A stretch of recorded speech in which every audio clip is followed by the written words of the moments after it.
बबलू हाथी सुबह सवेरे अकेले वन में टहलने के लिए निकला। वह अपने ही धुन में चला जा रहा था। लगता था उसके दिमाग में कोई उलझन है जिसे वह सुलझाने की कोशिश कर रहा था। सड़क पर आगे बढ़ते ही उसके सामने चीकू खरगोश भागा। बबलू का पैर उसके ऊपर पड़ने ही वाला था कि चीकू जोर से चिल्लाया। उसकी आवाज सुनकर बबलू ने अपना पैर पीछे खींच लिया। कहाँ खोए हो बबलू भाई? कहीं नहीं, बस कुछ ऐसे ही सोच रहा था। किस बारे में? तुम जानकर क्या करोगे? शायद मैं तुम्हारी कुछ मदद कर सकूं। तुम तो जानते हो आजकल वन में कितनी चोरियां हो रही हैं, पर चोर का कोई अता पता ही नहीं है। इस बात को लेकर वन के सारे प्राणी चिंतित थे। वे वहाँ खुद को सुरक्षित महसूस नहीं कर रहे थे।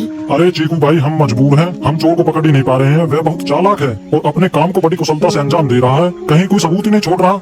हमारे राजा इस बात को लेकर बहुत चिंतित हैं। यही कारण है कि हम सब इस बारे में सोच रहे हैं। अब तुम मेरी इसमें क्या मदद कर सकते हो? मैं कुछ सोचता हूँ, हो सकता है मुझे कोई उपाय सूझ जाए। प्रयास करने में कोई हर्ज तो नहीं है। तुम ठीक कहते हो चीकू, लेकिन वन के गुप्तचर भी अभी तक इसका कोई हल नहीं निकाल सके। इतना कहकर वे चुप हो गए। बबलू की बातों ने चीकू को सोचने के लिए मजबूर कर दिया। चीकू को उदास देखकर बबलू बोला, तुम अपना मन छोटा मत करो। मुझे अच्छा लगा कि तुमने मेरी परेशानी को समझा। कभी मैं भी इस वन के लिए गुप्तचर का काम करता था। एक बार मेरी टांग टूट जाने से मेरे अंदर फुर्ती नहीं रही। तब से मैंने यह काम छोड़ दिया।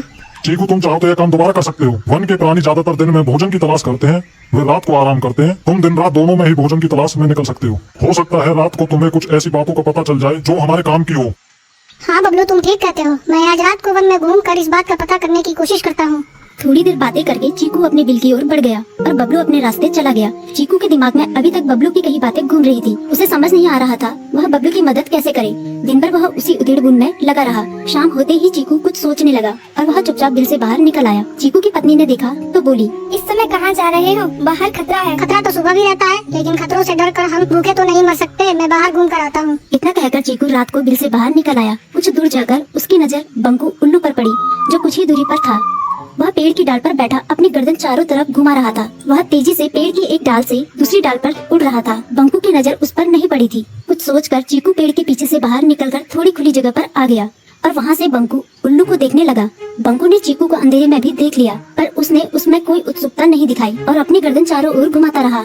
चीकू बड़ी देर तक बंकू की हरकतों पर नजर रखे रहा। वह थोड़ी देर तक खुले मैदान में खड़ा रहा, पर बंकू ने उसे देखकर भी अनदेखा कर दिया। उसने महसूस किया कि बंकू के आसपास चमकू चमगादड़ भी मंडरा रहा था। कुछ देर वन में घूमने के बाद चीकू अपने बिल में लौट आया और सुबह होने का इंतजार करने लगा। अगली सुबह बबलू उसी रास्ते में जा रहा था। रास्ते में चीकू उसका इंतजार कर रहा था। आज बड़ी जल्दी आ गए बबलू। हाँ, आजकल मुझे चिंता की वजह से नींद नहीं आती। कोई नई खबर है क्या? यकीन से तो मैं नहीं कह सकता, पर मैं तुम्हें ऐसे प्राणी का नाम बता सकता हूँ जो शायद चोरों की मदद कर रहा है। कौन है वो? बंकू उल्लू।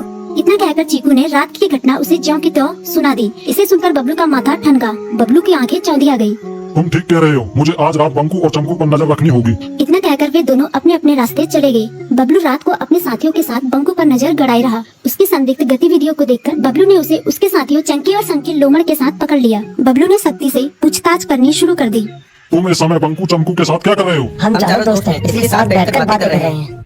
चमगादड़ और उल्लू की दोस्ती तो समझ में आती है, पर लोमड़ के साथ दोस्ती कैसे हो सकती है? सख्ती से पूछने पर दोनों ने अपना जुर्म कबूल कर लिया और सभी चोरियों के बारे में बताया जो उन्होंने कुछ दिन पहले वन में की थी। बबलू ने उनके चोरी का सारा सामान भी बरामद कर लिया। बंकू और चमकू को अभी तक समझ में नहीं आ रहा था कि वो इतनी आसानी से कैसे पकड़ में आ गए।